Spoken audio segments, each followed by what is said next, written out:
academic misconduct at the institution. And we do have a couple hours here. My presentation, I can draw it away and read off policy for you folks, but I think our conversation will be a lot more fruitful if I get to hear from you folks as well.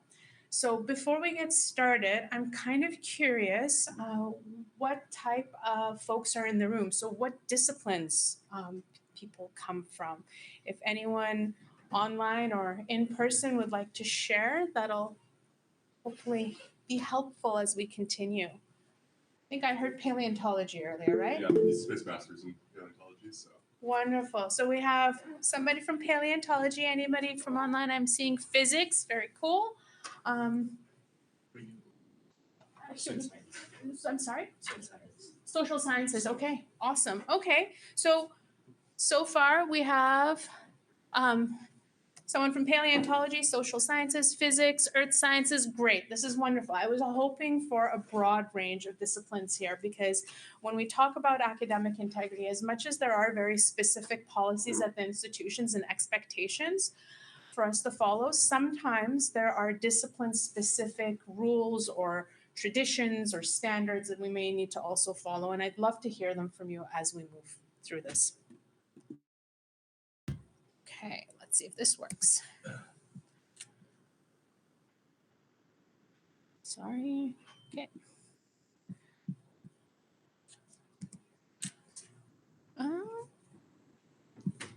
We'll move the cursor here. Sorry, folks, we're just figuring this out. I think this will. Okay, so I already introduced myself, Kristen Freeman. If you, she is a colleague who works in the Student Conduct and Accountability Office. If you are a TA and have any questions about academic integrity, you may come across her name. So I wanted to keep this here in case you have any questions or thoughts. That's okay. And we also have Dr. Chari. And we have Dr. Chari here as well. Should I turn it on? You know, I'm not going to move the camera because that's not going to work. Yes. Graduate and postdoctoral studies. GPS. Graduate and postdoctoral studies. Hello, everybody. Chari Ayrancı. I'm a professor in Mechanical Engineering Department, but I'm also one of the associate deans at FGPS, and I'm also the director of the postdoctoral affairs at FGPS. See. So if you folks have any very specific, difficult questions, he's here for you. Okay, so as I mentioned, the Student Conduct and Accountability Office, we handle cases of both student academic and non-academic misconduct. But for the purpose of today's conversation, we're going to focus on the Student Academic Integrity Policy, also known as SAPE. So I just want to speak to the last point there. Some of the things that we do in our office, we are decision makers in the sense of the conduct world. So we decide if a violation of a policy has occurred and what to do with it. But we also do consultation and we provide information sessions and any type of resources that we can find to folks all across the institution. So again, if you are a TA or beginning your journey in instructing, do feel free to reach out to us anytime you may have any questions. Okay, so the goals of today's presentation are to talk about why academic integrity is important. And this is where that discipline-specific knowledge will really come in handy. We're going to have quite a bit of a focus on third-party services. And as we continue through our discussion, you'll understand why we're focusing on that. And just a little bit of a hint, it has a lot to do with AI. We're going to talk about different types of academic misconduct and different types of, and how to present academic integrity and demonstrate it. I don't like to focus on the consequences of academic misconduct because that's not the approach that we like to take, but we will briefly talk about the things that can happen when somebody is found responsible for a violation of our student academic integrity policy. And I'd like to share some resources with you if you ever have any questions about academic integrity at the institution. So we'll start with the university's definition of academic integrity.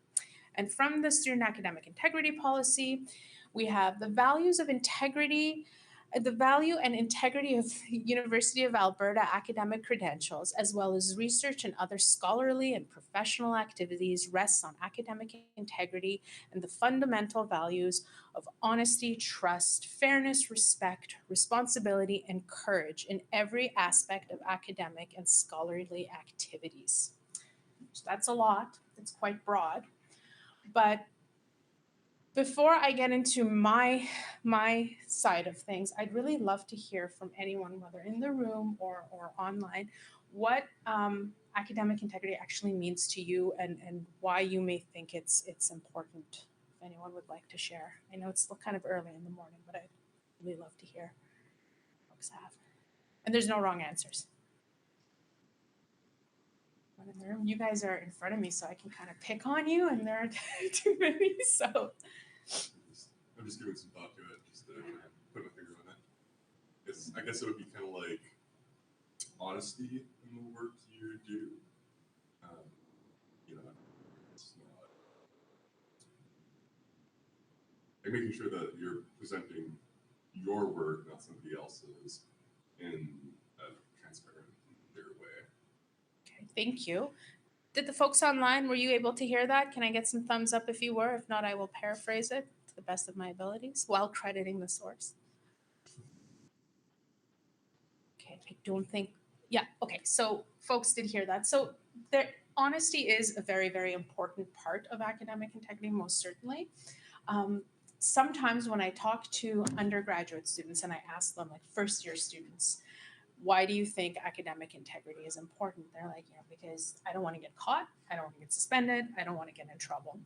But one of the things that more like newer students struggle with is understanding what scholarship actually is and what it means to be at an institution where learning is central to what we do and central to why we're here.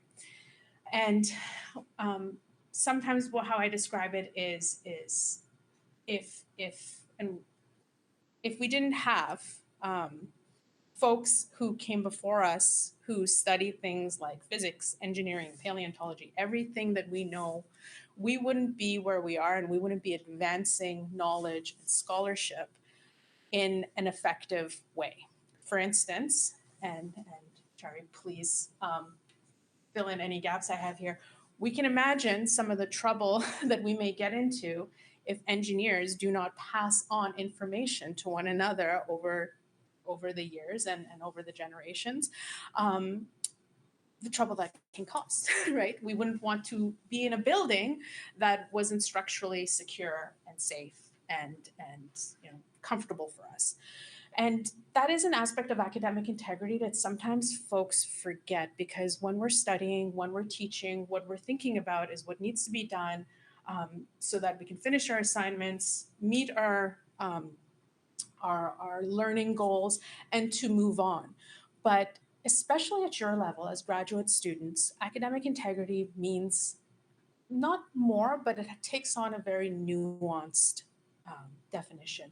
And it's good to keep that in mind, and it's good to think about that as we're going through the policy, because I can read off policy, you folks can all read policy. I'm sure you can navigate things if need be, but to be able to understand why that policy is there is what I'd really like to instill in today's conversation, and so that maybe you can pass on that information to others.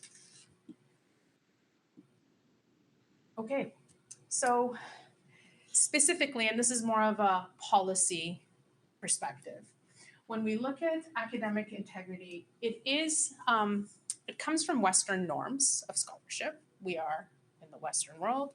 Canada's education system is founded on very specific moral and ethical perspectives.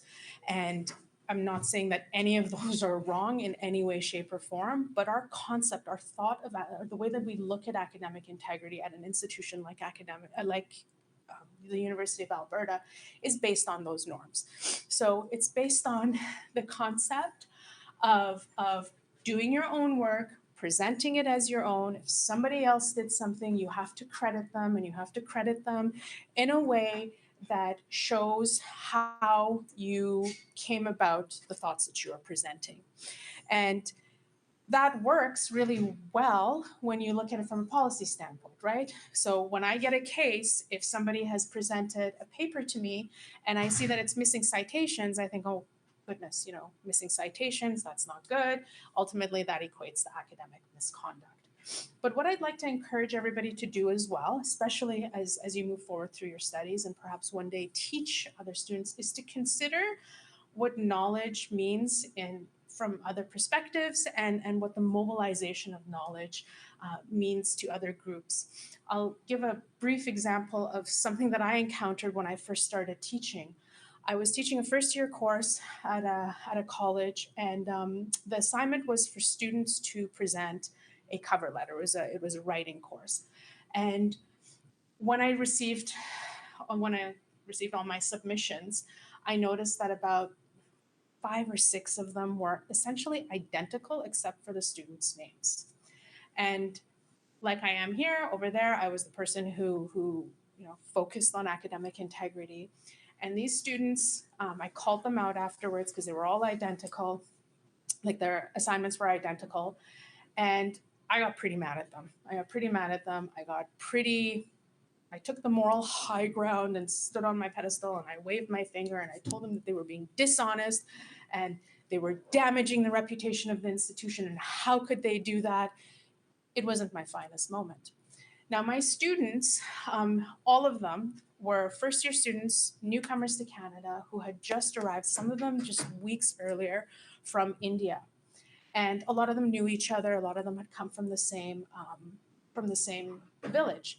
And as I am getting very, very mad at them and probably making them feel horrible, one of them had the courage to look up at me and say, "Ma'am, what you're calling integrity is fine here, but in our world, where we come from, integrity is showing support and help to those who need it. We were all very tired. We were all working long days, and we worked together to put this assignment together and to submit it to you. And we weren't trying to cheat. We weren't trying to gain an advantage. We were just trying to get through. And our community is how we do that. And that is integrity to us." So that was a light bulb moment for me. And it is something to consider when we look at what academic integrity means. Those students ultimately, sure, they were breaking our rules.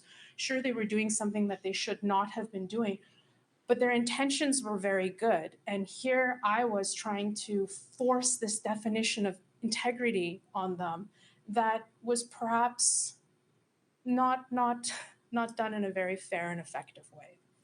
So again, as we go through the policy definitions, please keep in mind some of the more nuanced aspects of academic integrity and what it means to our community and our students and for yourselves. Oh, yes. So we have Ramonia here from the Office of Student Ombuds. I'm going to very carefully try to move things. I hope I don't make anyone motion sick. Ramonia, do you mind waving or coming up here, whatever you like? Okay, we're just going to follow her like this. There you go. Hello, good morning, everyone. I'm Ramonia Stoddart Morrison, the graduate ombudsperson in the Office of Student Ombuds. And part of my role is to assist students who are going through cases of academic integrity and helping them to understand what their rights are. So I'm happy to be here to share with you. And hello to those in the room as well. Thank you for coming. Thank you. Again, difficult questions to Ramonia. Okay, so we talked about why academic integrity is important, but at the university, and again, from that policy standpoint, we consider academic integrity as a means to provide fairness for all our learners. Some things have to be standardized, some things just have to be done in a certain way so that we can assess learning and ensure that students are understanding what we teach them. So behind that notion is the idea that we want to give everyone the same opportunity to succeed. Now, same does not necessarily mean equal, it means equitable, which is why we have accommodations for students who may need supports through their learning. So this is really, really important. Academic integrity in our world ensures the credibility of scholarship. The absolute last thing we want is to devalue our credentials at the institution. This is important for every single discipline, but you can imagine what happens if the University of Alberta is no longer able to confer medical degrees, law degrees, engineering degrees, or if we were to confer these degrees and then have it eventually show that the degrees that we were giving out were not earned appropriately. So this is very, very important for us, for our students, and for society, and for the trust in research as well too. I mean, you folks all know what happens if we find out that somebody has produced a paper or a presentation or anything that is based on falsified data or inappropriately gathered data. So this goes in. This is kind of wraps up the other 2 points. It's for the reputation of the institution. The University of Alberta is very well reputed. We are a U15 institution. We are a research intensive institution, and we really appreciate and honor that reputation, and we want to uphold it. Okay, go to the next one. Okay, so we're going to switch now, and we're going to talk about third-party services and what they mean here. So a third-party source or resource is any person or tool that you use to be able to help your work or to finish your work. This may be something called a contract cheating service, contract cheating company. I'm curious if anyone has ever heard of the company called Chegg, CHEGG. I have. Yeah. Oh, I have, and I assume it's the way you're presenting it now. I'm wondering if I should not have heard of it, but It's okay if you've heard of it. well, yeah, no, because that's where when I bought text, I used to buy textbooks from there. But is there anything wrong with it? Or?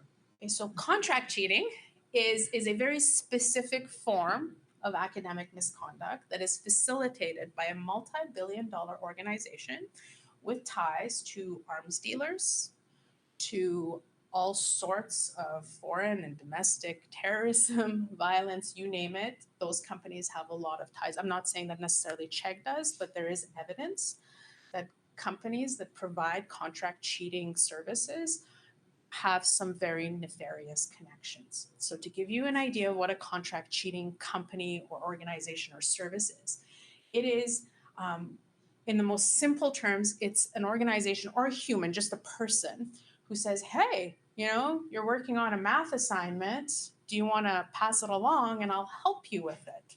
They present it as a tutoring service, but really what they are offering is a pay service for them to complete your assignments. They can complete assignments. They can give you questions to exams that you should not have and they should not have. They can sit in on exams. They can come in and write exams for students. Oftentimes, the bigger companies they employ folks from overseas, and they'll just write papers or assignments for students. Now, it's in some ways it's kind of genius because we can't run that through a plagiarism checker, and if a human has written that, and it's very hard to prove that somebody else has done it. There's ways of finding out, we can do it, but it's a very difficult area of academic misconduct. Now, another thing that these companies do is, like Chegg, they may have some very, very legitimate supports and services, but within that, they weave in services that they should not be providing. Now, especially in Canada and most of the United States, most of the world, cheating in university is not illegal. So they're not doing anything illegal by offering you to write, for you to write your papers for you. They're not doing anything illegal, but they are facilitating violations of our policies. and it does happen a lot. It's been around for a very long time. I think one of the earliest companies in Canada started in the early 1900s on the East Coast. A student figured out that he could make a lot of money writing papers for people. He wrote a little ad in a newspaper and realized that you can become quite wealthy. So there's that aspect. There's the aspect of the cheating aspect with contract cheating companies.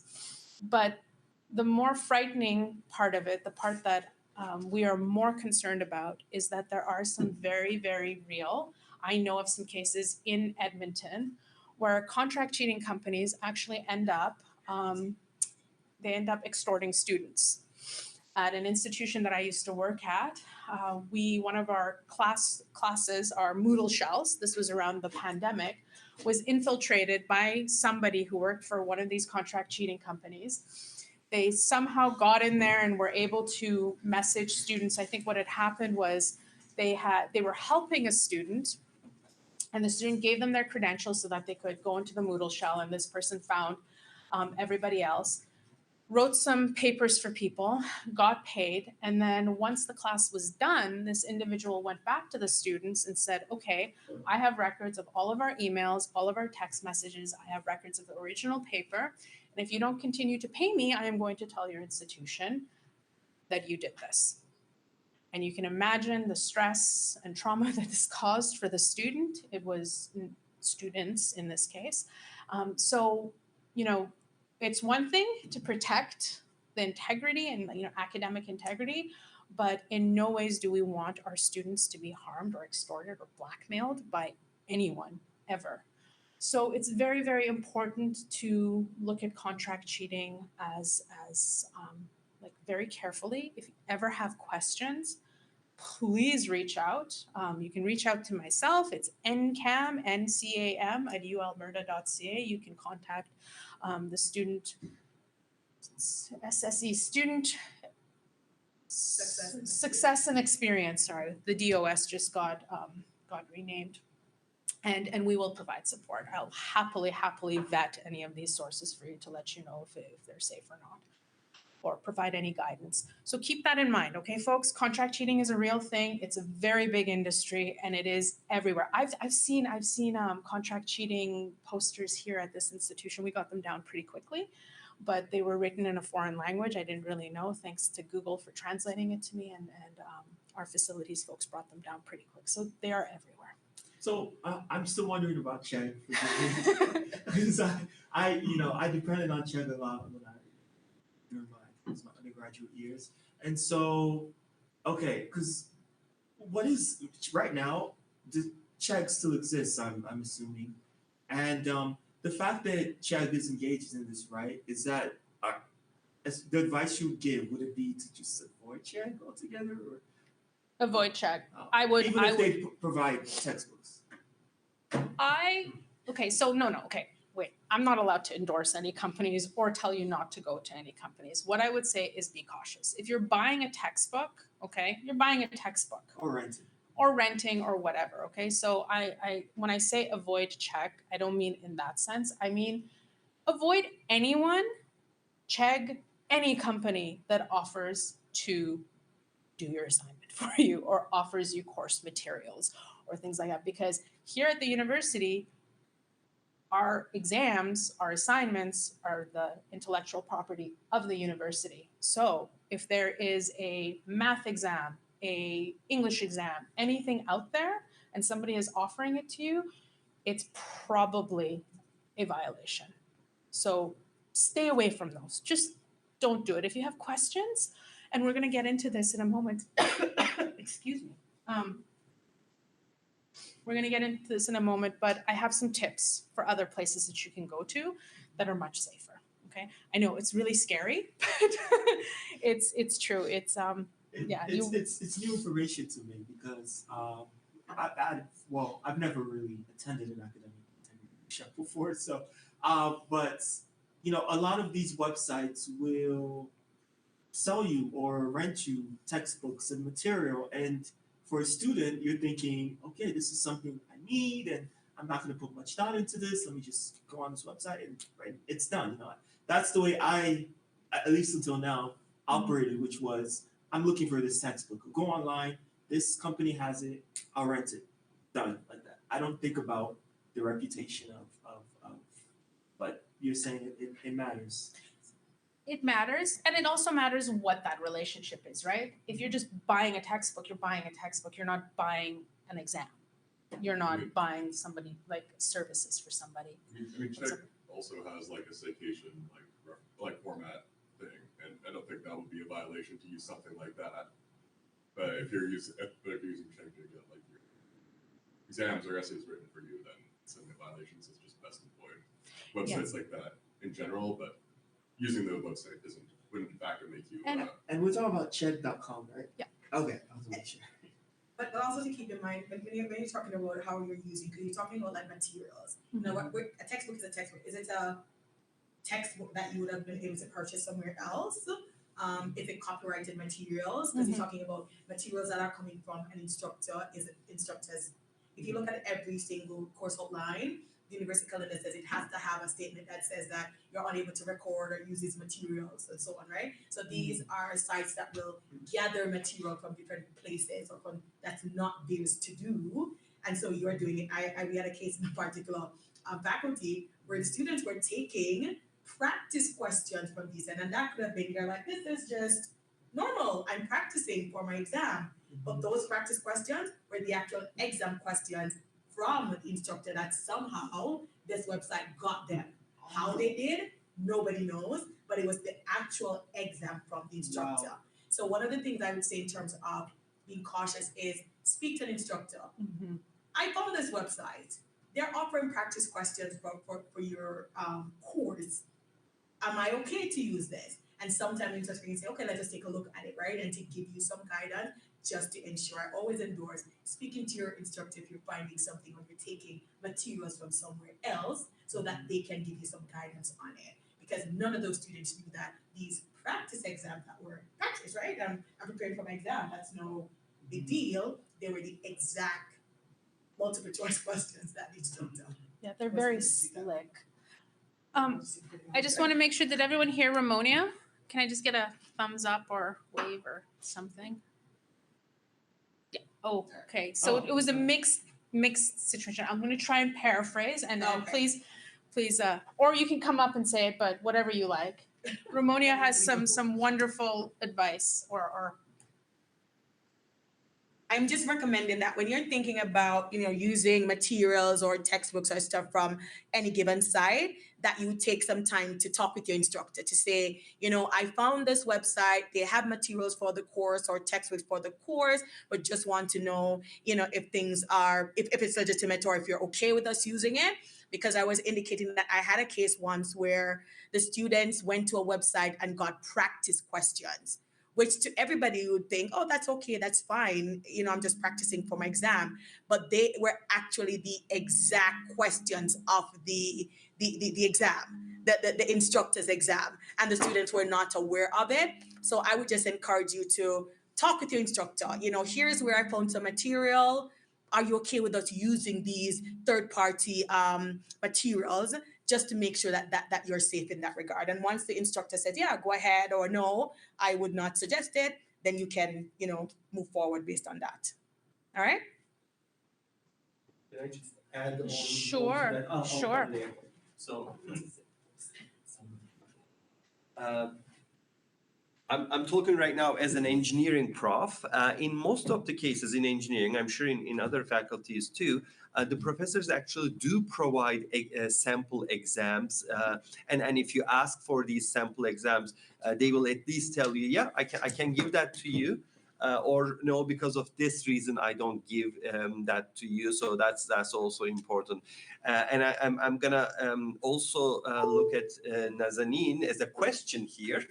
Can you comment on not only getting stuff from them, but also, for example, providing the assignments of the profs to there would be frowned upon as well, right? Oh yes, yeah.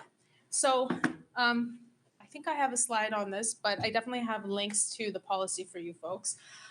Providing information or exam questions or assignments to these organizations or individuals is also a conduct violation. we have a responsibility to uphold the integrity of our course materials and of our assessment tools. Both students, not just both students, TAs, me, everybody, professors, all have that responsibility, which is why I caution the use of these companies.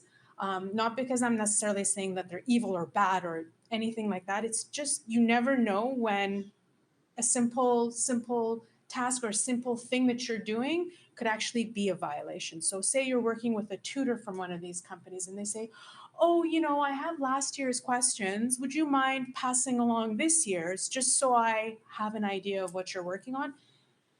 Seems okay, right? Like that's not a bad thing to necessarily ask. But the second you give them that, you've lost control of that material and they can do whatever they want with it. And if it comes back to you, it could very well be a conduct violation. So use them with caution. We will talk a little bit more about strategies, like Ramonia's suggestion of getting some guidance from your instructor or someone else at the institution. You know, if you're worried, get guidance. So I'm going to move on to the other 2 points here, but we will go over contract cheating a little bit more. So AI tools, software, and apps. I put these all together because I personally am not a technical person at all, and technology moves much faster than I think most of us are able to keep up with. So again, much like contract cheating companies, much like tutors, it's really, really important to make sure you're allowed to use these tools. I'm seeing a question. I just happened to see it as I was going here. I'm going to try and open up Do you want chat. me to read it? You know what? The cursor's not working, Okay. so I'm going to The- stop. Yeah, oh, you The, got the, it. the question says, and it's from Jolene Bull, will we have access to the slide presentation? Certainly, would you like to share it? Absolutely. Yeah, we will happily share it with you folks. Absolutely. Thank you. Oh, yeah. It's technical. Oh, I did something. I brought us back. Okay, maybe it's in this direction. There it is. Okay. Thank you for your patience, folks. Okay, so we talked about this, you know, where the risks of using these companies. Another thing to think about, and these points are in relation to all three of those points: software, apps, tools, and family and friends. So family and friends are wonderful, but using their help can be a conduct violation. So again, it's very important to seek guidance on using anyone's support. So one of the risks to using a third party is that it can be very, very inaccurate and it can be out of date. So if they are giving you exam questions, but they happen to be, you know, 3-4 years old, it's not, I mean, it's a good study tool, but it's not like you can memorize the answers, go into the exam and ace the exam because the questions are out of date. We've all heard about AI hallucinations. It happens. I have seen some pretty, we'll call them wacky paragraphs written by AI. Just why would you use something that is that risky? People do, so be cautious. I talked about the predatory nature of some of these companies, so do keep that in mind. Again, we talked about not having the rights to use materials. And these companies, as third parties, they're not necessarily familiar with what we do at the U of A and what's needed and what's expected. So certainly, if you go to a tutor who is exceptionally gifted at supporting you through math, they can help you through math problems, but they may not know exactly what's expected of you here. So you have to keep that in mind. Finally, and I'm going to credit the last point here to my colleague Kristen, who is a teacher and through, you miss learning opportunities. We're here to learn, we're here to teach, and if you have somebody else doing your work, you're not learning, you're paying for your credentials. Oops. Yeah, did you have a question? I do. And this is sort of, I was debating whether or not to ask this. So my strategy has always been regarding AI, right? Because AI is, everyone talks about AI. I know this may not work for some people, understand many people probably, but my strategy has always been to Can I Oh. stop you? I'm so sorry. I just want to make sure everybody can hear Oh, I'll you. come. If you're able to come this Yeah. way. Sorry, folks. Hi everyone. Is sound okay? So my strategy has always been to avoid AI because for me it's a bit tricky in terms of like what I can do and how far I can go before it's labeled or termed academic. So is that a good sort of approach with regards to just stay away from it altogether? Because right now everyone is using AI, right? And so I wanted your advice in terms of uh, I figure at some point I will need because it's becoming the norm, right? So I wonder what you have to say about that in terms of just completely staying away from it. Is that something, at least for me, that's sustainable? Okay. Is I have a lot of slides on that. It's coming up, so we're going to get into that. We're really going to get into that. So thank you. Thank you for bringing it up. It makes me happy to know that we're covering something that's needed. So I'm going to read directly off the slides for a moment. We have another question, though. Do you mind reading it for me, please? Oh, okay. We have Jolene again says, I agree. I stay away from AI. I feel safer. Yeah, sometimes that works, but I will hopefully be able to provide you some guidance on using AI. So I'm going to read some of these I think they're tweets. I don't know. Do we call them tweets anymore? Who knows? Okay, so this is about AI. So why are you using ChatGPT to get through college? Why are you spending so much time and money on something just to be functionally literate and have zero new skills at the end of it all? Literally shooting yourself in the foot. If you want to waste 30 grand, you can always just buy a sports car. I'm really starting to think you people don't understand what university is for. You're buying the accreditation that you can do things. It doesn't matter how you do them. So I'm going to stop here for a quick moment. This is a sentiment. This is one of the key issues that comes up when we study academic misconduct and why people engage in misconduct. And there is a sense among some folks that your education is a transactional relationship. I paid for the course. I came and I sat in my seat. I looked at the Canvas shell. Give me my degree. That is something that happens among some people. This thought that because you're paying and you're present, then you should be getting those credentials. Not always the best approach to learning for obvious reasons and for a lot that we've covered. And what the next person says here.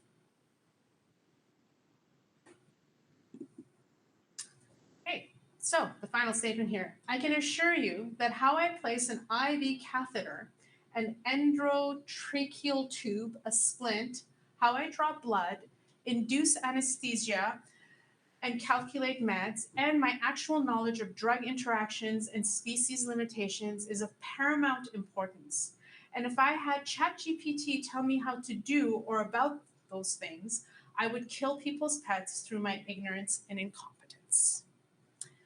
So I'm sure nobody in this space thinks that, but for anyone who does think that their education is a transactional relationship, this is something to think about. Now, this is a very, this comes from, I'm guessing, a veterinarian, which is a very hands-on type of profession where, yes, you can't, ChatGPT can't show, I mean, they can show you, but you're not gonna learn how to place a catheter with ChatGPT. It's just not gonna happen. But it matters for everybody else because we need to know how to do the things that our resume and our credentials say that we can do, no matter what it is. Okay, so now we're going to talk specific policy, and this is the part where I'm going to be reading off the policy, and where we're going to get into the weeds of your question, Jen. Okay. Oh, okay. So the last slide was links to all of our policies. You'll be getting a link this slide deck, so you'll have access to all of those. And as of yesterday, they should all be live links going to the right place. Okay, so when we're looking at SAIP, which stands for the Student Academic Integrity Policy, there are 8 specific forms or types of academic misconduct. There's some subcategories within these, but they fall under these 8 categories, which are plagiarism, examination cheating, contract cheating, unauthorized collaboration, misrepresentation, unauthorized resubmission, misuse of university materials or other assets, which is where what we were talking about, sending off materials, falls under that. We actually have a whole category for that. And then, of course, research and scholarship misconduct, which really applies to our graduate students. And I would say that number 8, we're not really going to dig into number 8 because my understanding is you folks have to take courses on research, scholarship, and integrity. So I'm not going to get into that, but I would say if there's one that we take very, very seriously, it's the 8th one there. We take them all seriously, but that one's, yeah, not a good one. Okay, so this is the comprehensive list of ways to avoid academic misconduct as per this presentation. Depending on the types of misconduct that we're going to talk about, I have pulled from this, but I think that repetition is sometimes key. So please excuse the repetition that you will experience, but these are 7 key ways that you can avoid academic misconduct. Understand expectations. This is really, really important. I think that as students who have been in school and post-secondary for a while and now in a graduate program, you probably are pretty good at understanding expectations, but even at the graduate level, it's important to know what is expected of you all the time. Attend classes, be present. You'd think that this is obvious, but it's, I would say, about 8 out of 10 of our misconduct cases are rooted in number 2 there. Folks not coming to class, not being present, not knowing what they need to do. Start early, don't leave assignments or studying till the last minute. I laugh because as a student, I do this all the time. I think we all do this, we're all very busy, but try and keep that in mind. Start as soon as you can. Don't wait, do not wait. Ask your instructor or TA for clarification as you work through the course. This is very important, and this is echoing what Ramonia was telling you earlier.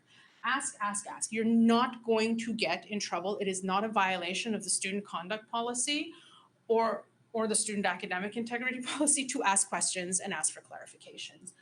But if you submit something that you should not have submitted in a way that you should not have submitted, yes, that can be a violation. So it's always best to ask. Number 5, do not use AI or third-party services without permission. So this is to your question, Jen. There are some instructors at the institution who actually encourage the use of AI, and for very good reason, because it helps with ideation, it helps with organizing thoughts, it can be very, very helpful. And there are some who absolutely will not let you use it, who have banned it, and you're not allowed to use it at all. And there are some courses, there's one course, I'm not going to mention the course, but there is one course that we receive quite a few academic integrity complaints.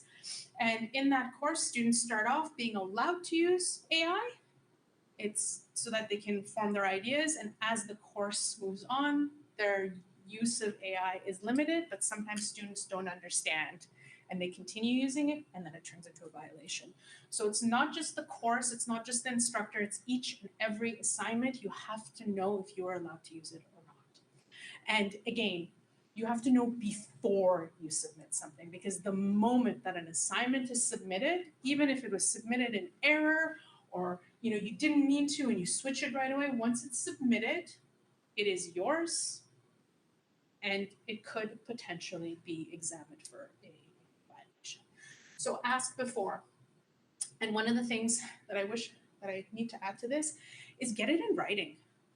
Get that permission in writing. So, Professor, I would like to use AI on this assignment A or whatever it's called, for ideation and to help organize my thoughts. May I do that? Be specific in your question, be specific in what you're going to use, how you're going to use it, and get direction, and then follow that direction very, very carefully. In my experience, it's with my classes, usually it's on the syllabus, Mhm. and then yeah. Okay, sorry. Sorry, folks. You're getting a Yeah, tour of the room. It's me again. In my experience, usually when you talk about AI, at the very beginning of the class, the instructor will bring it up and talk about sort of the limits and whether you can or can't use it in that individual's class. Um, and so, for at least with my classes, my professors have tended to lean in the direction of you can use it. Um, well, there's actually one professor who said she doesn't. I think she said she doesn't like it, but she still opened the door to being able to. So I think at least the trend that I've seen is that professors are moving in the direction of you can use AI. Some would be more lenient than others in terms of how you can how you can use it. Which is why I asked my question about how sort of we're seeing a trend. Things are changing in terms of just I think we're moving towards a society where at one point, at some point, everyone's going to be using AI, right? And sort of fighting against that may be self-defeating. I think if Ultimately, yeah. So yeah. So that's a very good point. And did you have any thoughts? Yeah, on that? I want to say, so when you're talking about use of AI, there are going to be some times when the instructor does not say anything about it. So the syllabus does not speak to it. So the students are wondering, am I able to? And that's where the asking comes in. And sometimes or most of the times, you're as grad students, you're speaking, they're small classes, so you're able to speak to your instructors directly. And that's not in writing. So as ombuds, we recommend any oral conversation at the end of the day, you send an email. Thank you for meeting with me. I appreciate our conversation regarding the use of AI. Here is what you had indicated. Just wanted to ensure that I'm not misunderstanding what you had indicated, because a lot of the conversations happen orally and the students say, but the instructor told me this. And there is nothing to say the instructor did. So it might be important. And I know, Nazanin, that maybe later on you have it, but university does have, I think CTL does a lot of things on the appropriate use of AI. And, the Academic Success Center has these beautiful workshops that they do about appropriately using AI where you're being told that you can use it. So it might be just important to keep those in mind. Like, how am I using it appropriately, considering that this course I'm getting a grade for work that is done individually? So am I using it in a way that will take away that clause? Is it my work now that I'm getting something else to do it? So kind of like I'm hoping I'll get some time to look at some scenarios that happen when it comes on to what we see where students are, oh, I didn't know that this would be an issue, or, oh, I wasn't clear that that would be a problem. So yeah. That's a very good point. Always follow up, and that point in writing is very, very important. And as I mentioned when we first started, I'm applying a conduct lens to this as a student conduct officer. So somebody who looks at the evidence that's brought in front before me, and then I look at that. I ask the student for clarification. I might go to the professor to ask for clarification, the TA, and what I would be looking at when I am assessing if a violation has occurred is exactly that. Okay. What did the instructor tell you? How did they tell you? When did they tell you? When did you ask? When was it submitted? And if it's in writing, even if it is, a summary of a verbal conversation is as valid as a written email. So I look for those things. And if I was to ask a favor as a student conduct officer, it's please provide me things in writing because it makes life so much easier for us all. So keep that in mind, and if you are TAing, keep that in mind for your students as well. That having that in writing is very, very important. And the university does have resources. CTL does have resources. They're beautiful resources. However, they don't necessarily apply to every single class and every single assignment. Those are general, that's general information at the institution. It's not invalid, it's not bad, but we have to keep that in mind. I'm curious, is anyone here from pharmacy? No? Okay. I'm not sure about this, and I don't know things until I get a case, generally speaking, it's not confirmed, but my understanding in pharmacy is that if it's not in the syllabus, you're allowed to use AI. Maybe? I'm not sure. Don't hold me to that, but I was in some sort of email chain at some point where it was like, because what they're trying to do, and I think it's kind of a brilliant approach, is a statement like that forces folks to think about how they want AI used in their class and to provide that clarity. And if you don't provide the clarity, well, sure, go ahead and use it. I wonder, Dr. Chandra, if you would have any insight on pharmacy and what. I unfortunately don't have any information about that. Well, I work with pharmacy, and I'm not aware of that because again, if a syllabus says it does not give any information on it, it's important to ask because if a student is going to use it to generate their assignment, you cannot get grade for that assignment, right? You would have that's not your work, right? So I guess my question would be, how are they indicating that the students can use it? Because some use of AI is a violation of SAFE. So if it's a blanketed statement, I would just be, caution students as to what does that mean? What does that mean that if it's not stated on the syllabus, you can use it? Can use it to do what? Because the use of it in a particular way would violate SAFE. Mhm. So that would be a recommendation to the pharmacy that if they're saying that, it has to be clear to the students that it's not a free for all use of it because some use of it is a violation of SAFE. So, but I'm not aware of that. See, you see, there's a lot of nuance when it comes to, which is why I was asking my question earlier about, is it to just stay away from, but it's not realistic, right? Yeah, Because It's not the- realistic. Yeah, So that's why they're talking to the instructor. I Which think is it's where- extremely important. exactly, right? Which Getting is where I was going with this with the pharmacy instruction. And please do not hold me to that Mhm. because that's why I was asking you folks because I was Yeah. wondering if somebody in that area could provide more information on that. So you are right. You can't avoid AI. About a year and a half, 2 years ago, I was sitting with faculty and I got in a little bit of trouble because I said, folks, it's not going away. You can't control it. It's here to stay. You're probably using it and you don't know that you're using it. And I got in a little bit of trouble for saying that. Now folks are like, it's here to stay. We can't control it. We're already using it. So what do we do with it? So you're right. I think we would be remiss to avoid it completely, not just because it's useful, but also once you get used to technology, once you get used to a new tool, you can kind of tell when you're using it and when you're not using it. You gain skills in that in using that tool. So don't necessarily avoid it completely, but go into it with caution and understand that it's always good to know before. And if you do suspect that you accidentally use something like that, I always get asked questions about Grammarly, and I think Grammarly, it would have to use AI to a degree, or at least some sort of, I'm not a technical person, something data driven that gives you the information that Grammarly provides. So they asked me, is that AI? And I'm like, well, and can I use it? I'm like, I don't know. Like it depends. If you are in a first year English course and your instructor is assessing you for your ability to use proper English grammar, probably not supposed to use Grammarly. But if the assignment is write it and see what Grammarly tells you and then come back to me and show me what you learned, well then yeah, you should probably use Grammarly, right? So don't, use it cautiously. I would say you don't have to avoid it completely. And it'll probably be helpful if you do try to use it and gain some familiarity with it. So echoing, no, actually before we go that, point 6, we were talking about third parties.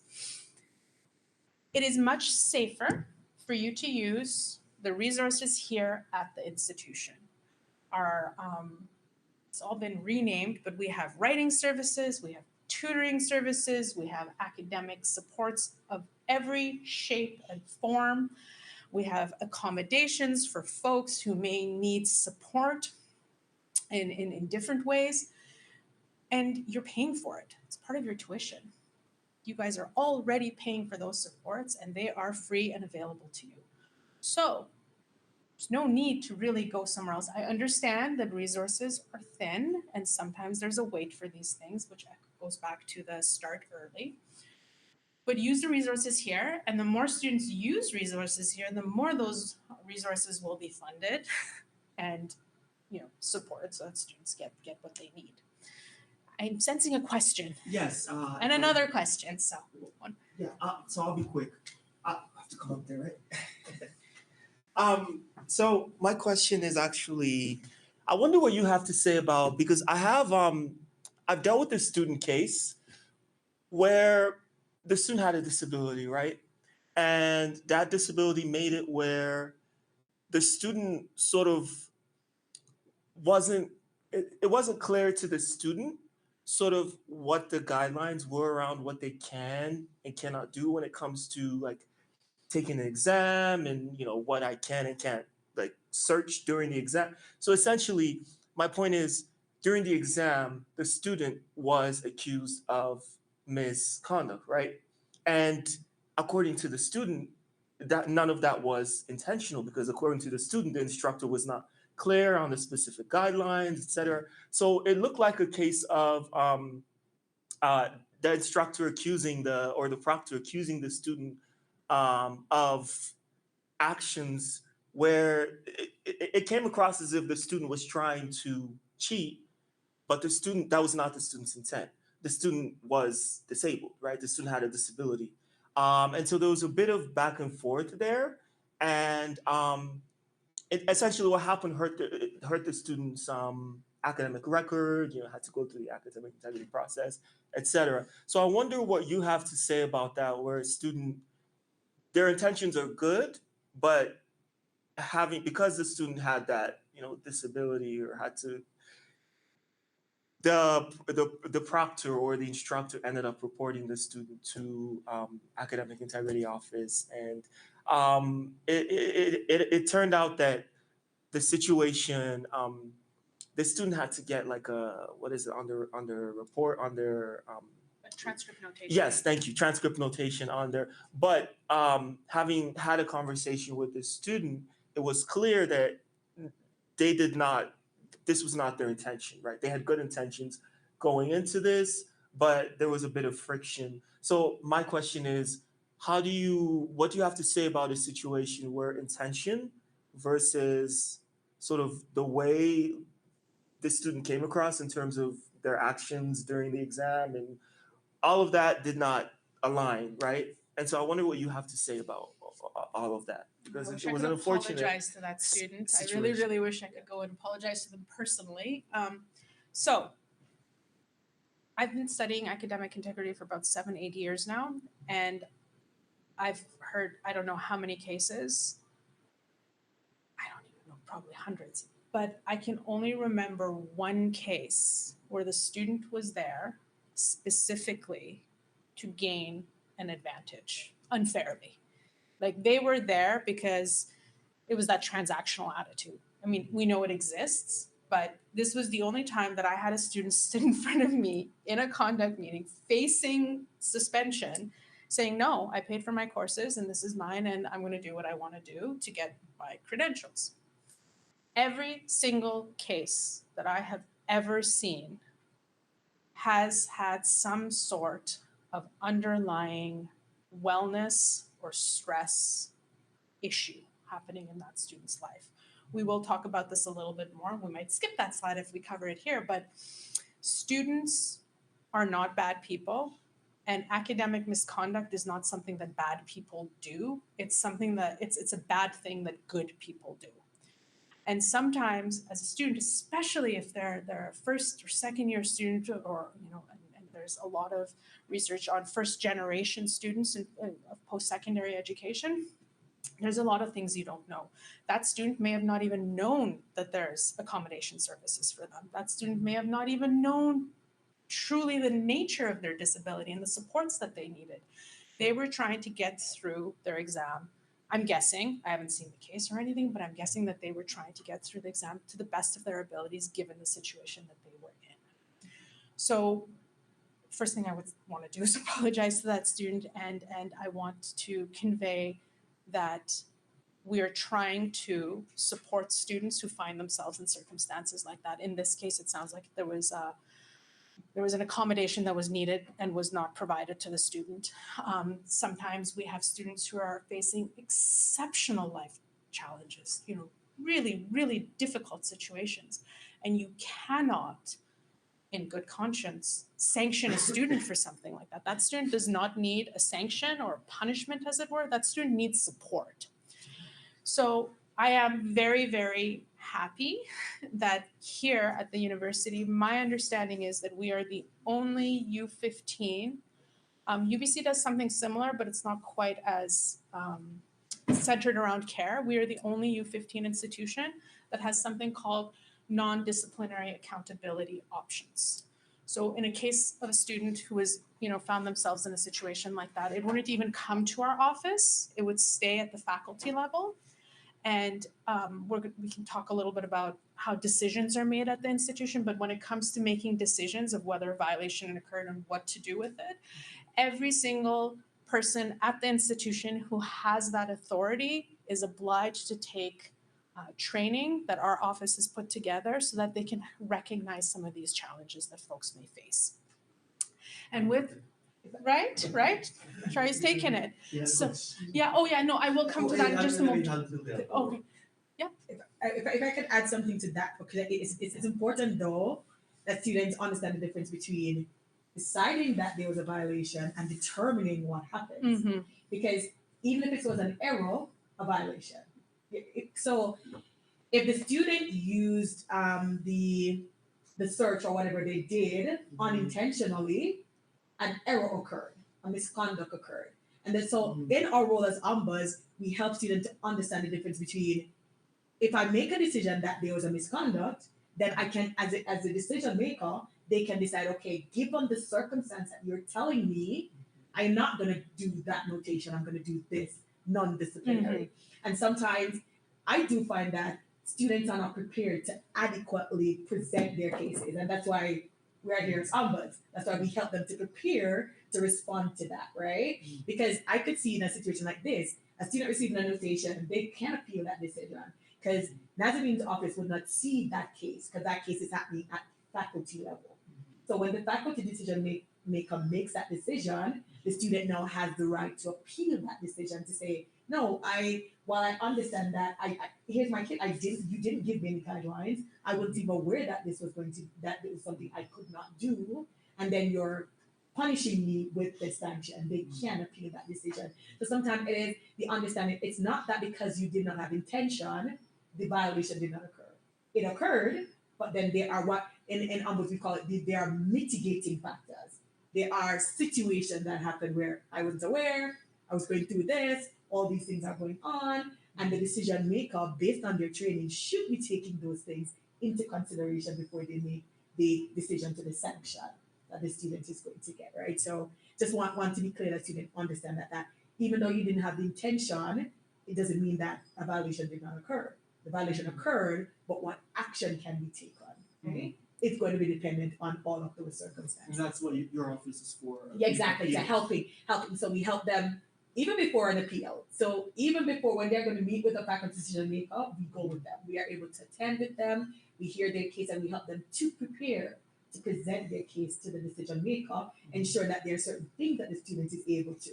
Because a lot of times students go into a meeting without a numbers, and then at the point of appeal, they come back and we're like, oh, well, these are some of the things that we would have advised that you would have presented, or this would have been important for you to make sure that the decision maker is aware of, and then it's after that fact. But then, of course, the appeal process is there for them to go. Yeah, so we have lots of checks and balances, and to Ramonia's point, so when I make a decision of I have two jobs, two responsibilities when I'm looking at the case. Is first to determine if a violation has occurred, as Ramonia said, for whatever reason.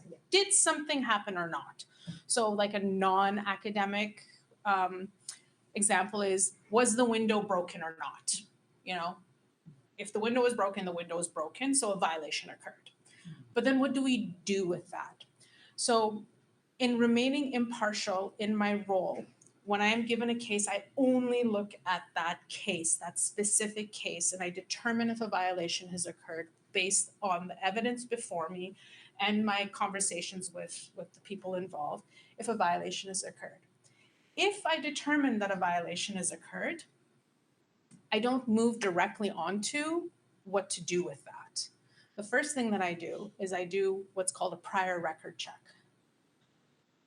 Our registrar's office has records of everything. So what I do is I say, this student has been found in violation of one of our policies. Can you provide me a record of their past, if there have been, past violations? Then I look at that and then I decide what's gonna happen. If it's a first violation and the student has told me that they're recovering from, heaven forbid, a car accident and they're struggling with housing instability and food insecurity, it's quite likely that I'm not going to suspend that student. I'm going to look at it and say, okay, we first need to get you support and a healthier baseline, and then we'll figure the rest out. If I look at the prior record and I say, oh my goodness, this is the 4th plagiarism violation, it's a different kind of sanction, right? Because the student has been through this a few times and I should know better. And so that's why that training is very, very important. And even when you get that prior record check, it's important to ask questions. So, okay, 4 violations, plagiarism violations, when did they happen? How did they happen? Were they in the same course? Was it all one assignment and for some reason there's 4 violations when really it should have been 1? You know, we look at all of that. We should be looking at all of that. And sometimes steps are missed and things are missed, which is why we have that appeal and which is why we love it when Ombuds is in the room with us, because then we know that the student has support. Does that help? No, it does. And well, you know, I should go up there. But, no, all I have to say, this is I probably shouldn't talk about this case more, but this is something that the case I was referring to is something that happened some time ago, and so it's already been the case has been closed, right? It's been resolved, but it's just something I wanted to bring up because I thought it was. I'm thinking as we're covering this topic, I'm thinking about those students who have one sort of disability or the other, and in terms of that affecting their judgment when they're taking exams, etc. And but it's interesting that you said how you phrased it when you said that a violation is a violation regardless of the circumstances surrounding it, which I never thought about in that way before. So you determine something is a violation, and then you, as you said, look at mitigating factors around why did this occur, how did it happen, what were the circumstances around why this happened in the way that it did. So no, these are all things to think about, and I'll let Dr. Chari. Thank you. I'm going to point it to you and you speak, unless you want to come up for your question. Oh, I'll wait for the very end, don't worry. Oh, okay. It's not urgent. Probably important though, so please don't let me forget, okay? Thank you, folks, for that. Anyone, I would guess, do we have any questions online by any chance? I don't. Maybe we can just ask if anyone has any questions. If anyone has any questions, please just pop them into the chat, and Chen has volunteered very graciously to read them for me. Okay. I will get there eventually here. No, maybe? There it is. Okay, we're gonna move through these a little bit more quickly now because I do want to get through all of our slides. So plagiarism. This is directly from SAPE. Plagiarism, this is the definition of it, and it falls under Appendix A, which is a list of all the violations and description of violations. Plagiarism, representing the words, ideas, images, data, or other analogous work of another individual or other source as the student's own. So, under A, in any course element in a course or program of study, or in any other academic and or scholarly activity. B kind of applies a little bit more to you folks. If you go as a student of the University of Alberta and you present at a conference and in that conference you present plagiarized material, it can fall under the jurisdiction of the institution. So that is something to keep in mind. It also applies to anything that's written, a publication, anything that you produce. And of course, it applies beyond written word, images, data, anything like that. We do need to ensure that we are crediting the right source. Pretty straightforward, right? Keep going. Okay, I'm going to run through these very quickly. This is from those points that I had mentioned as far as ways to avoid academic plagiarism, pardon me. So understand the assignments. We talked about this. Start early, okay? So when I say start early, maybe perhaps one of the elements of starting early is looking at your syllabus and thinking, okay, you know, I have a big paper due in November. I want to be able to make sure that I can go into a university office where I can get writing supports. Maybe start booking appointments early. You know, you don't necessarily have to start the assignment early, but book those appointments so that you have an opportunity to meet with somebody at the institution. We talked about clarification. 4 is going to be highlighted in every single violation that we talk about. Do not use AI or any third-party source without asking first. Okay, you have to ask for permission first, and it should be in writing. Talked about university supports and learning from feedback, and sometimes we need to pay attention to the feedback that I get. I'm a student at the University of Calgary, and I submitted a paper on academic integrity. It was like one of our capstone assignments. And when I got the assignment back, the biggest feedback I got, it wasn't plagiarism or anything, but the most marks that I lost on that assignment was because I missed commas and italicization in my reference list. Not academic misconduct, but I lost a few marks there. I was pretty upset. So I learned from that feedback, and now my reference lists are perfect because I don't want to lose grades. So it's important, even at our level, to take feedback in. Examination cheating. Examination cheating is pretty broad, more broad than one would think. So examination cheating is an examination, test, quiz, or other similar assessment activity that takes place as part of a course element, including proctored or non-proctored in-person take-home or online assignments. So you can get caught for cheating even if you're not being proctored. So it can include obtaining or attempting to obtain information from another student or unauthorized source. So think websites and people who come in to write exams for students. Giving or attempting to give information to another student. So examination cheating is not just about the individual using information that they're not supposed to. It also includes giving another person information that they should not have during an exam. Using or attempting to use or processing for the purposes of use any unauthorized material or device. So that can mean having answers texted to you. That can mean using your a watch or any sort of device to receive answers, and it can also mean using unsanctioned. Sorry about that noise. Unsanctioned questions, like questions that you were never supposed to have. And finally, representing or attempting to represent oneself as another, or attempting to have oneself represented by another in an examination, test, quiz, or other scholarly activity. And that's that contract cheating side of things, where folks come in to write exams for students, or the other way around. You know, say you're in one section of an exam and a friend is in another. You just took the exam and then you walk in to do the exam for your friend. Big no-no for both of you.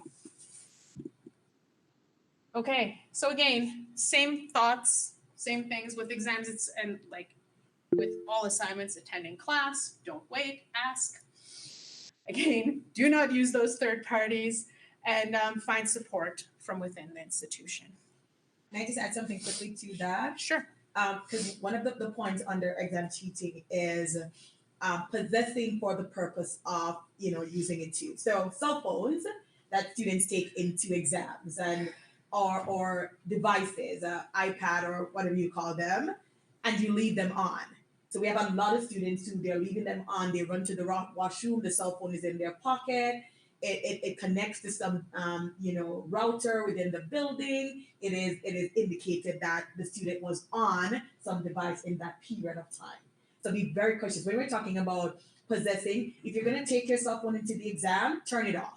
Your iPad, like just turn it off, power it down, whatever you call it, because there's no way to really know if a student was. So if you have your phone and your phone was pinged, your CCID was pinged to one of the routers during the exam because you're in the washroom, it is going to be assumed that you were on your device in the washroom during the exam. So one of my advice to students, I mean, for the 2 hours of your exam or whatever that is, leave your cell phone at home or in your car or just turn it off completely, because there are things that do happen with devices in bags, which I'm not a technical person, so I can't like really explain the technicalities of it. Leave your cell phone at home. I know. Just leave it. If you can't leave it at home, turn it off. Yeah, 100%. So I can give an example of something that happened here. So myself as a decision maker, and I'm guessing a lot of other folks, we're pretty curious people, and we generally don't look at something and think, yeah, it's nothing. We dig, and we ask questions until we get an answer, or we find that there's no answer, and then we have to make a decision based on what's in front of us. So I have seen cases where after the exam, some of you folks probably know how the back end of Canvas works. There's a lot of information available there on IP addresses, sign-ins, everything. You name it, that information is there. It's time-stamped. And our IST people are pretty savvy at finding out what happened where and how and with what CCID. So I've had cases where an instructor comes to me and says, this was an online exam, but the student was signed into the Canvas shell at the same time. The IP address is the same. The location is the same.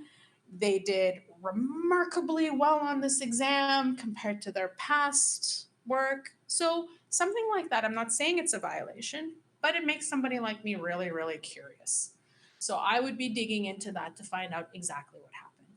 And we can find out what pages of Canvas that person went to, when they went to it, how long they stayed on it, what they clicked on, you name it, we can find out. And sometimes it is simply because that person had been signed on their phone was in the room at the same time. They may have just before class been on the page with like the study questions and answers and tips. So it looks really suspicious. And then it makes the case quite a bit more complicated. Usually we find out what happened, but it's so much safer to just power it down, sign out. You don't need it for those 2 hours. There's clocks in every room. Just sign out, because it'll save everybody a lot of trouble and heartache. Of course. Really loud. You don't have to get up, just loud. It's okay. Can everyone hear him? I don't like to Okay, shout. he's gonna come. Okay. So I was just thinking, so from what you've just said, it could be a situation where during an exam, someone's on their phone right before the exam, and they get on Canvas and they're studying like 1 minute before the exam, and they throw the phone in their laptop bag and they start the exam, and they could be accused of cheating. Because it's still going. Your phone, your phone is still on Canvas in that time, running, because they didn't close it down. They did not. Yeah. Even if the proctor is there and sees that you did not cheat. Well, I mean, the case I've seen is not a situation where the student is in the room. The student left to go to the washroom, and so the phone was in their pocket, and so they're going to the washroom. Nobody's watching you in the washroom. So then you ask, were they on it? Were they not on it? There's no way, and that's why my suggestion is just turn your phone off, because there's no way now. You have no evidence because you did have Canva open and it was running at the time you were in that washroom Where nobody could see where you. nobody could see you. So the balance of probabilities is what is used to determine, right? And it's hard because there's no way for you to show that, okay, I had this open. You know what I mean? So turn it off. Yeah. Yes. And that balance of probabilities is a very important term in our world. So as a decision maker, you folks have probably heard beyond a reasonable doubt and what are those TV shows, Law and Order and stuff Wow. like that. We don't operate on that. We operate on a balance of probabilities, which is 50% plus a feather. So if it's possible that that student had that page open on their phone and they went into the bathroom and flicked it open, they don't need to scroll, but the answer is there. On a balance of probabilities, it is possible Likely. that likely so that student can get into a lot of trouble. They may not have, but I mean, how are we to know? Right? So that's a very, very good point. Just power it down, because if it comes up, we will look into it. We have to look into it. We have a responsibility to look into it. Okay, contract cheating. We talked about this a lot, but I just want folks to know where it is in the policy, because this is a question that we actually get a lot from the faculties. Folks say, what is the use of AI? So a student used AI on a paper, is that plagiarism? Not under our policy. It could be plagiarized off of ChatGPT or any other AI bot or whatever they're called, but it doesn't fall under plagiarism in our policy. Same thing with exams. A student may have used ChatGPT to find an answer on an exam. Yes, that's examination cheating, but it actually falls under contract cheating because they used that tool. This hasn't been tested a whole lot of times. I mean, if we had a plagiarism case, we'd hear it and we did make a determination. And if it comes to our office, we have some flexibility in changing things and looking at things, but we don't really do that. We generally just, if a faculty decision maker has decided that something has happened, we review it, we scrutinize it even, but we generally don't, because we're not appeals. We don't appeal cases. We move cases forward. So it's just good to know where that falls under. So the definition of contract cheating is using a service, company, website, or application to A, complete in whole or in part any course element or any other academic and or scholarly activity which the student is required to complete on their own. So again, that basically covers anything you do as a student academically. B, commit any violation of this policy. It's a pretty big definition. This includes misuse for academic advantage of sites or tools, including artificial intelligence applications, translation software or sites, and tutorial services which claim to support student learning. So that claim bit comes from companies that claim they are tutoring services, but they are not actually tutoring services. Check. Yeah, I haven't been to the CHEG website in a very, very long time. I can tell you that the University of Calgary does not allow you to use CHEG to log into CHEG on the campus at all. Check became a big thing right after COVID. Big We had time. like thousands of cases where the students went online, put questions into Check, and got answers back, right? When we had, I remember that year there were so many academic misconduct cases with Check. So yeah, so they do have other parts where they are doing that kind of contract cheating. And a little fun fact about CHEG. Today's all about check. Yeah. Well, no, I'm just using Chegg because it's a big company, okay? I'm not trying to bash Chegg because truly, I don't know what they're doing right now. I genuinely do not know what Chegg does right now, like how their business model has changed, their services, their parameters. But I can tell you, I personally have seen Chegg cases where a student has been accused of doing something that they should not have been doing. And I email Chegg and I'm like, hey, there's this person by this name. I'm looking at records from your website, so we manage our confidentiality properly. I'm like, can you tell me what this student did? They send me everything. Every time you talk to someone, every assignment you got help with, everything you gave them, they're like, here you go. So these companies, and that's just Chegg, there's other companies that do this too. So we're curious people and we will dig and we will look and we will ask and we'll keep going until we get an answer. So Check delivered that information because they had to. Because I asked. Well, and they do that because during the time of COVID, I remember they have this what they call students have to sign an honor to say that honor Honor code. honor code to say that you're not getting it for advantage. Mhm. So if you do get it for advantage, they have all the right to say that you did. So they actually, after COVID, they provided every information that the Everything. faculties asked for. The students thought that they would not have been made aware, but Check provided everything. And again, I don't know if they still do this. I'm guessing something has changed in the services they provide. Otherwise, we'd still be getting stuff. Yeah, And absolutely. I'm using Check just because I have some familiarity of what they used in the past. There's many companies out there that do this, and there's many companies that don't even operate in English. So it's hard to dig, but we also have, we're a big university. If I want something translated, I can get it translated just about every language on earth. I'm gonna pause you. That's usually in the definition here, and I think again as graduate student that might be something that is important. Translation software. A lot of times students think that translating something, but it's easier. I just translate it into my birth language because it's easier for me to understand. That in itself could also be a violation, right? Because the expectation is that the language of instruction is English. And if you're not able to understand it in English, would that be a concern with your ability to understand and to get this degree whose language of instruction is English? So again, so some students do that, but I just so they're in an exam and that happened a lot with like the online exams, and the student would just put a text into their translate into their home language and then answer it and then retranslate it to English. That in itself would be one of those violations. And these companies too, the first conference that I went to on academic integrity, it was in Calgary quite a few years ago, and one of the sponsors was turnitin.com. They were there, what sponsors do.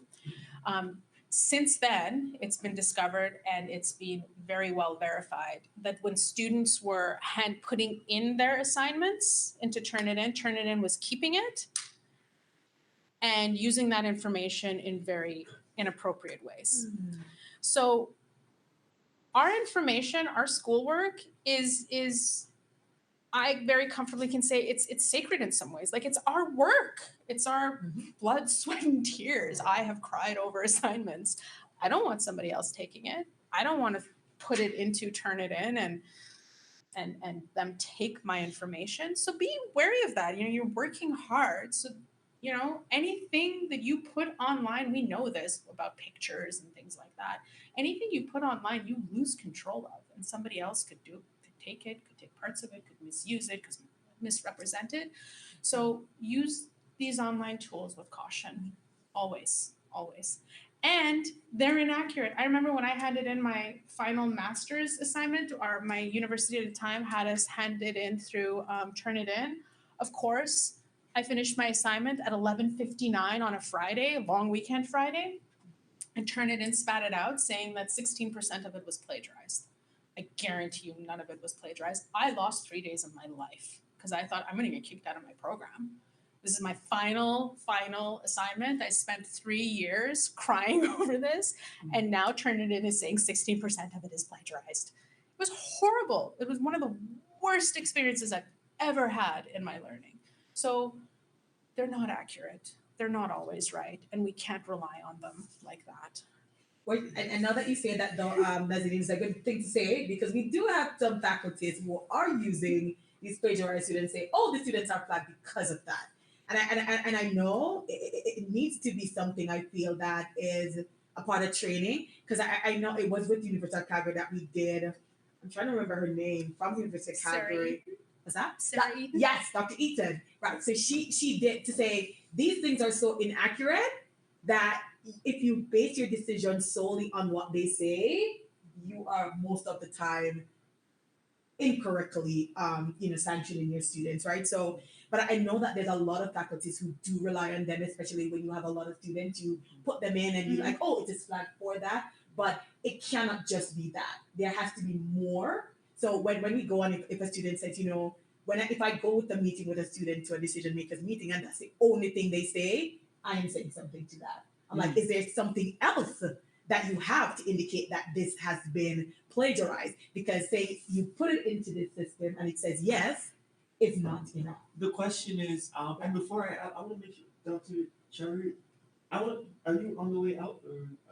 Oh, because you put on your hat. I want to make sure. It's cold. It's a very stylish hat. Okay, I'll leave you alone. So okay, if you when you put these information into the website, right? Why is it coming up as plagiarized? Why is it when it's not? Why would that happen? If you, There. I could answer. So, for example, sometimes, especially when we submit journal papers, sometimes it comes to us as well 11-18% plagiarized, and that's some not very sophisticated software are not looking into the taking references into account too. Like as if references we took word by word, but references we have to take word by word because it's a reference, right? So and references are usually 10 to 15% of the word count of a journal submission. So that could be one of the reasons why it is being marked that way inaccurately. But of course, this is a couple of years ago. Now I'm sure the softwares are taking that into account. Software is constantly changing, Yeah. but when I did it, it was about 4 or 5 years ago, and it was horrible. It was horrible as a student. Sorry, folks. But I wanted to note that though, that if a student is entering into a meeting and that's the only point that a decision maker is using, as a numbers I'm concerned, there needs to be more. So that could be a starting point where the decision maker is saying, okay, I'm running through this, there was a concern, now then what? What am I looking at? So it might be that the instructor would have to look. Okay, as you said, the reference is there and the student had cited it properly. Do I need to check to make sure that it is actually that reference, or did the student really take something without putting a quotation or whatever that is? So what I'm saying is, it's not that I'm saying a decision maker cannot use these two, but that can only be a starting point. It cannot be the only reason you are indicating that a student, or you are alleging that the student has plagiarized. What else have you looked at after this has been flagged? What other work have you done? Have you compared it to this? Have you done so? And usually they do that. They are not just using that. But if I should ever enter a meeting where that's the only thing, as a numbers, I would speak to that. Are there other indications that there has been a violation?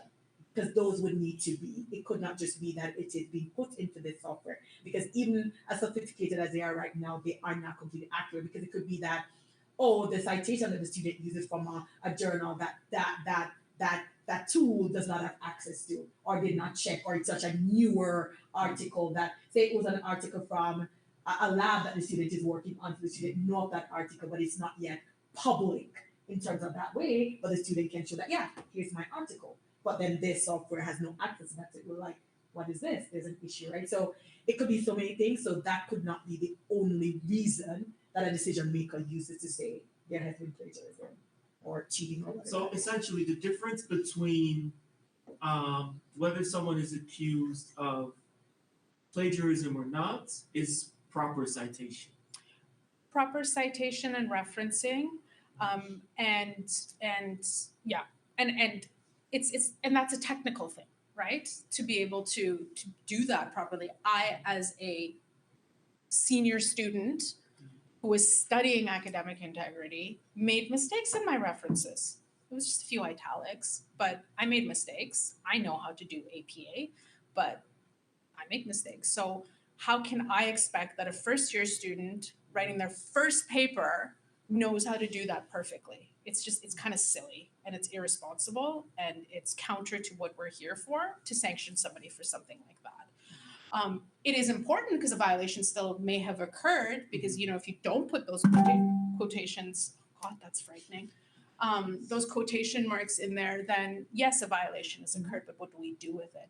And Ramoni is entirely right. You can't, on a balance of probabilities, this software told me that they cheated, so they did. Then what am I here for? You might as well just use that. You don't need a decision maker. It made the decision for you. So that's why we have decision makers. That's why we have training, and that's why we have ombuds to support students so that they understand. Okay, keep going. Okay, this is, again, repeated. I repeat this because it needs to be repeated. I'm going to let you guys read it as we chat here. Again, be wary of anything third party. including your classmates, right? Still a third party, friends and family, older sibling, cousin, parent who studied the exact same thing, still a third party.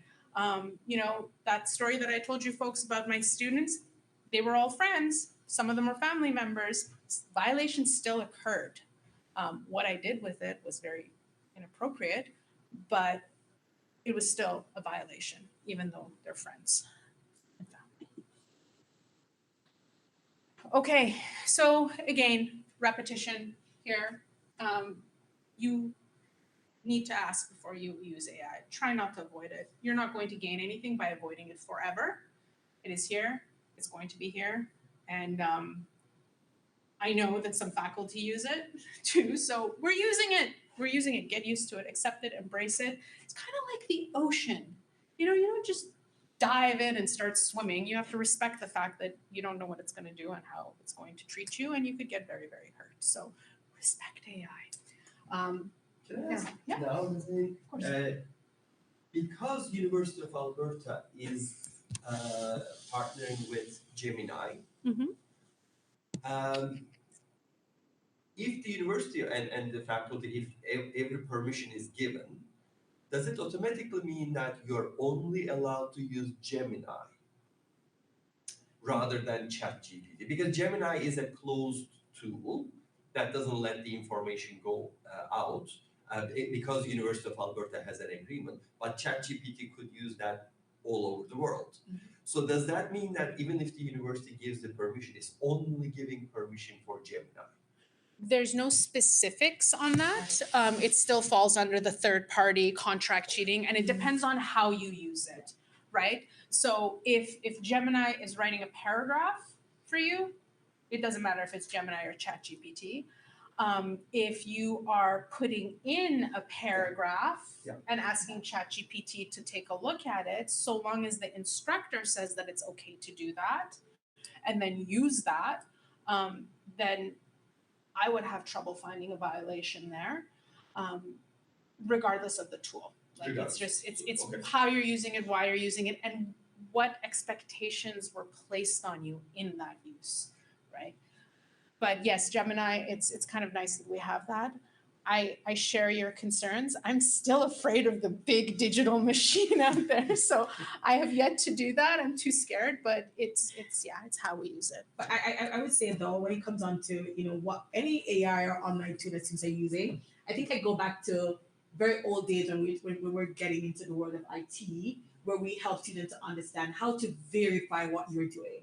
So if it gives you something, are you verifying that this is actually what it is? We do have where we find what a lot of the case I see with AI is that the students will say, I did the work and then I place it into the tool for it to give me, you know, more structured, more. But then those tools, it was such a funny thing where students, and again, it's a timing. You're rushed for time. They placed it in the ChatGPT or whatever it was. It gave them something and they just submitted it because they didn't have time to read it over. And it literally changed the students. The student was like, it said something about this and I never did that in that. Where did that come from? How did they change it? So one of the things that I had to do was like, good thing the student had the original. Like, here is what I placed into it. And this is what it gave me back. I just never had time to read over what it gave me because I was late. So at least the decision maker was able to take that into consideration. But can you imagine if the student did not have that original copy? It would just be that you took this from AI. So that timing piece about trying to do it early, don't leave it for the last minute. And here's what I would say: even if you're at the last minute, it is better to take a penalty for late than to get a zero on your paper. Like, take a penalty for late. You know, I'm like, you reach 11:59 and it's not ready because you haven't read it over. Take some time to read it over, and it's best to take and sometimes many instructors will not take off late if you're a couple hours late because you're reading over your work. So, you know, just be very cautious of those. Yeah, it's better to take a penalty. It's better to ask for an extension.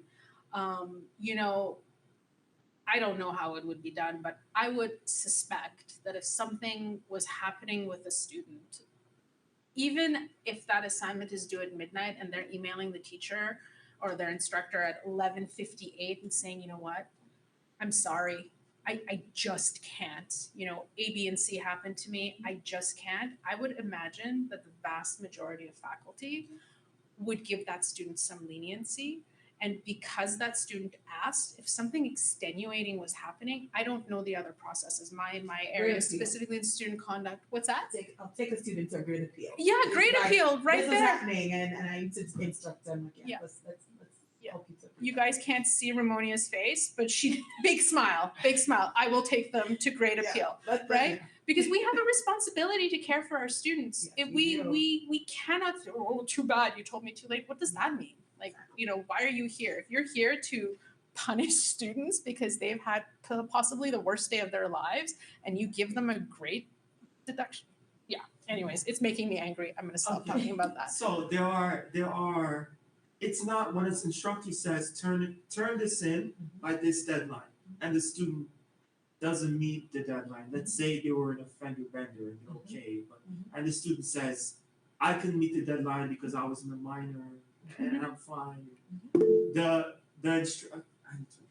instructor has to give the student more time to. So the university policy says that if there's a concern about term work, you're absent, late for term work, then you reach out to the instructor to make them aware. And they do have the ability to give a flexibility. That's what the calendar says.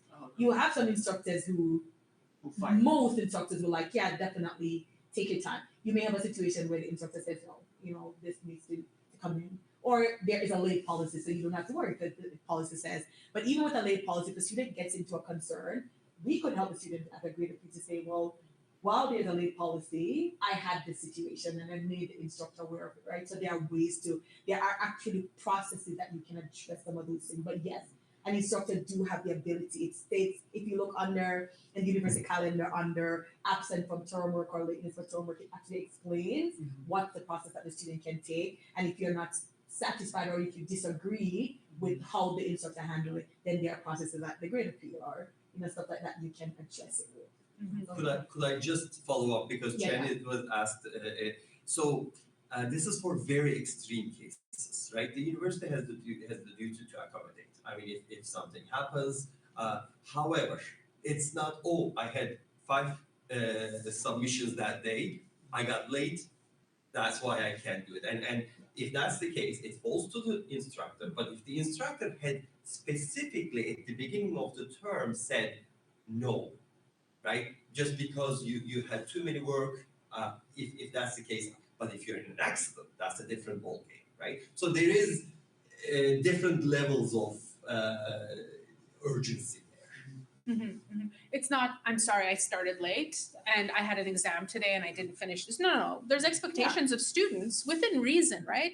A lot of the decisions we make at this institution are based on reasonableness. And even if we make a decision, it goes to appeal, the appeal doesn't go through, what the courts will ultimately look at is the reasonableness of the situation, right?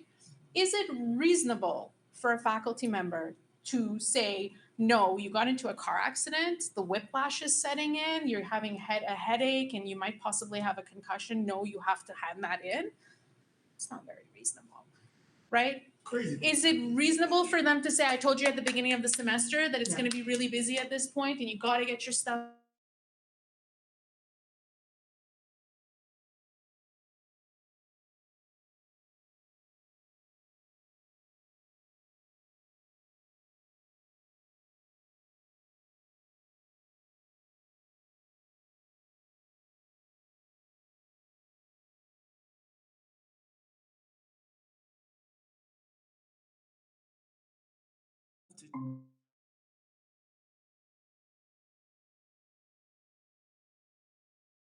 Sorry about that, folks. We lost connectivity there for a moment. Let me see. We'll just reduce. If we turn it too low, then I won't be able to hear anyone, right? Oh, okay. Let me fix. We'd have to go into settings and mute. Yeah, I'll just leave Chat it. it out. Can everyone hear? Is this audio Thumbs up? thumbs up? Yeah. Okay. Did you have something to add to that? I feel like. No, I was saying, so we're talking about, and it is always up to the decision maker to consider, the university talks about things like, medical, physical or mental illness or incapacitating situations or domestic affliction or anything that falls under the accommodations, due to accommodate policy. So something like that, but again, all of this is at the discretion of the instructor.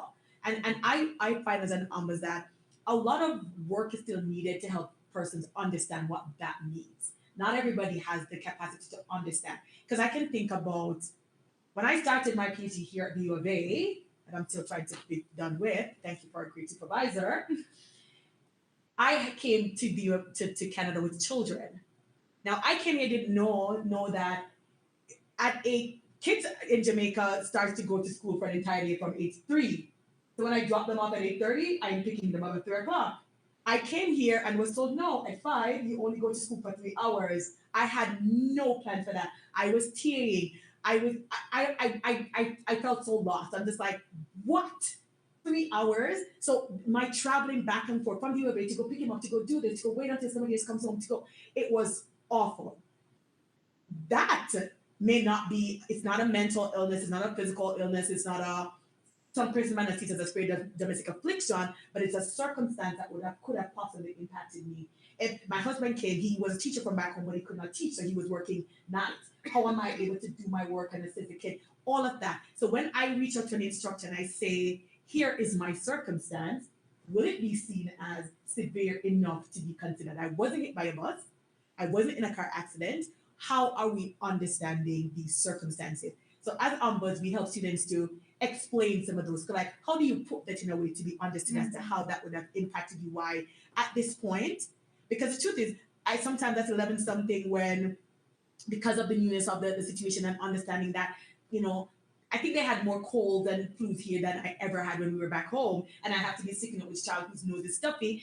But I cannot be reading my assignment to go over it and make the corrections at that time. I'm sorry, I'm gonna tell you that I can't leave him there to suffocate with things in his nose, and I keep having to check. So I don't have the ability now to review this. So I say to my instructors, I've never had an instructor though that ever told me, oh no, right? But we do have those situations where it is not understood that that is so severe. That's not really seen as being severe. So again, it comes also with the training and understanding that people need to have in terms of what are some of those considerations that we need to make. We have majority of our instructors who do this very well, but the students may find that they come upon situations where it is not done very well. And that's where some of the other processes come into play, where that student lost the mark about a 0 because they did not send it in. That's where we would be working with them. What can we do to address it, right?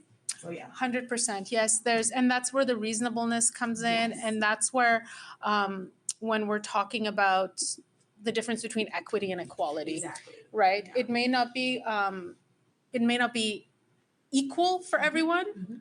but it's also not equitable to essentially, like, it's taking away an opportunity from somebody who has Yes. kids. It's essentially, ultimately, if we were to deny a student something like that, we would say that you as a parent with children are not qualified or welcome to be at the I do, institution. yeah. We can't do that. We just can't do that. So, but Ramonia is very right. There, it is at a So strict. just because I'm here for GPS, right? In these types of scenarios, as Ramonia said before, it is very important, even if it is course related, as a grad student, to get in contact with your ombuds person, as well as if needed, or they will recommend you to get in contact with GSA. That's my job. More than half of my days are just going into meetings to resolve similar issues. Yeah.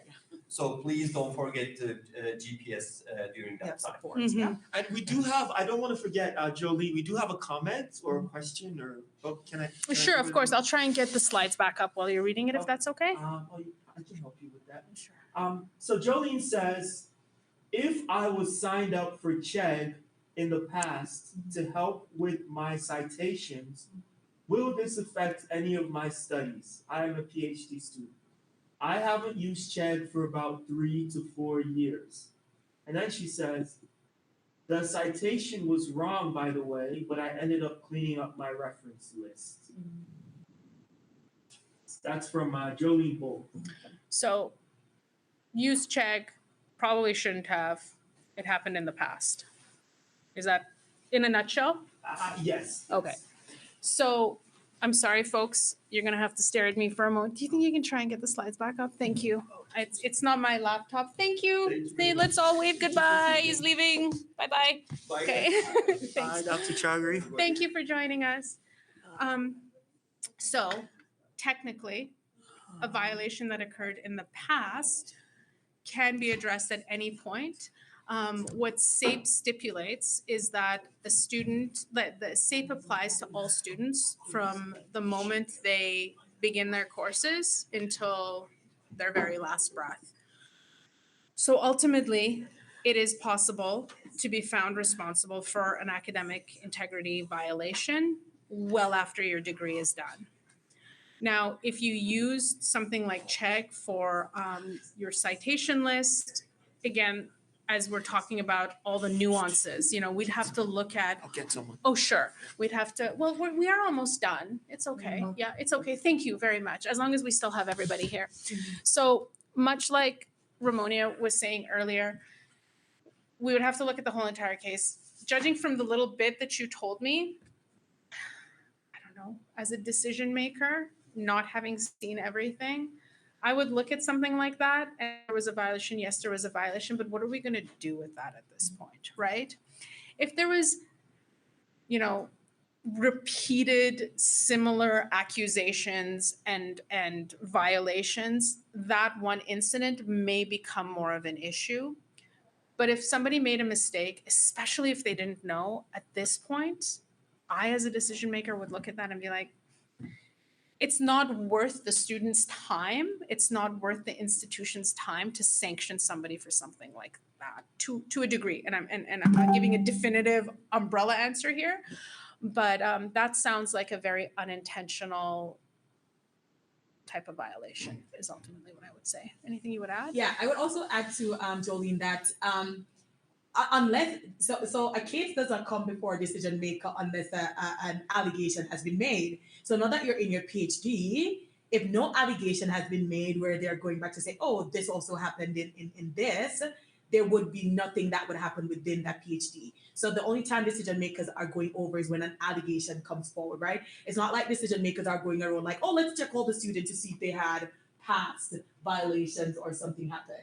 A violation has to come to decision maker from a member of the institution, an instructor, whatever that is, and then the process goes forward, right? It's not like they're sitting down and searching through students to say, oh, did something happen 5 years ago with a reference listing? It's based on an allegation coming forward.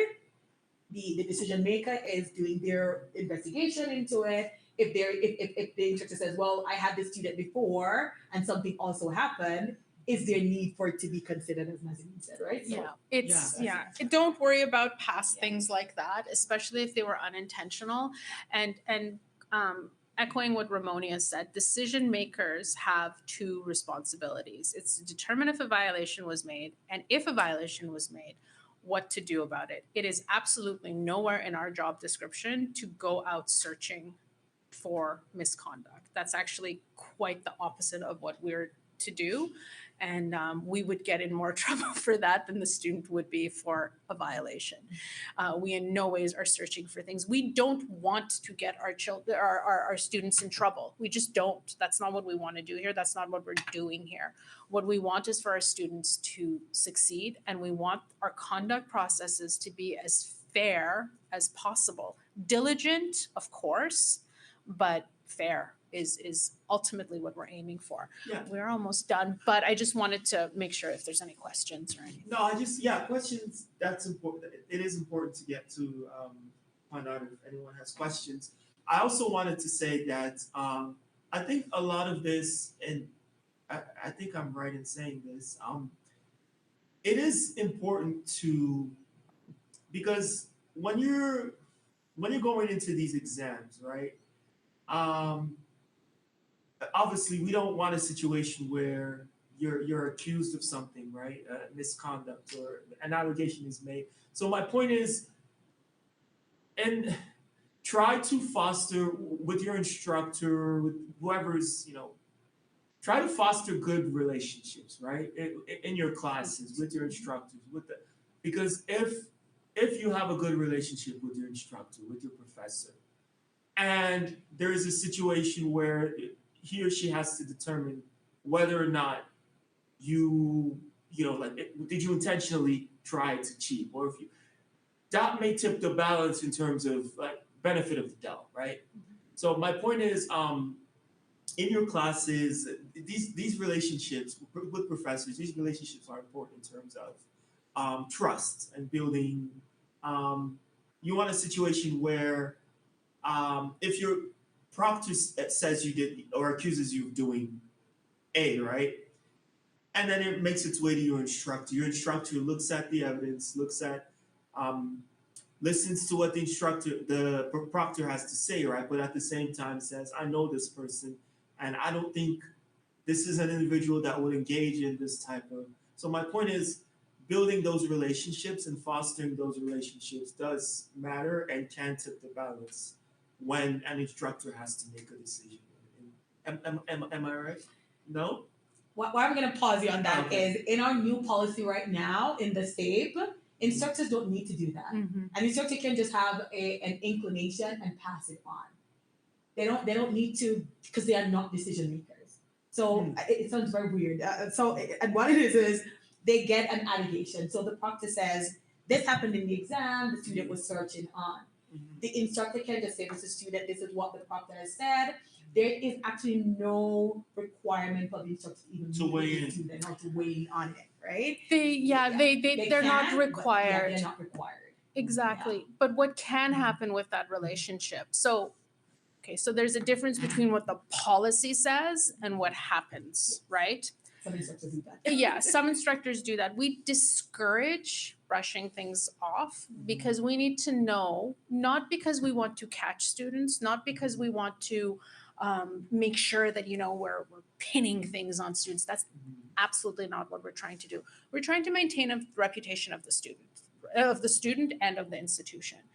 So we need to know when something is amiss, whether it's in our teaching, whether it's in our students' learning, or whether it's just in our policies and practices. So, for instance, like when you and I were meeting for today to set this up, I asked you, which of the violations do you want to go over? Because I need that information because part of my job is to support students to understand expectations of them and how to navigate policy.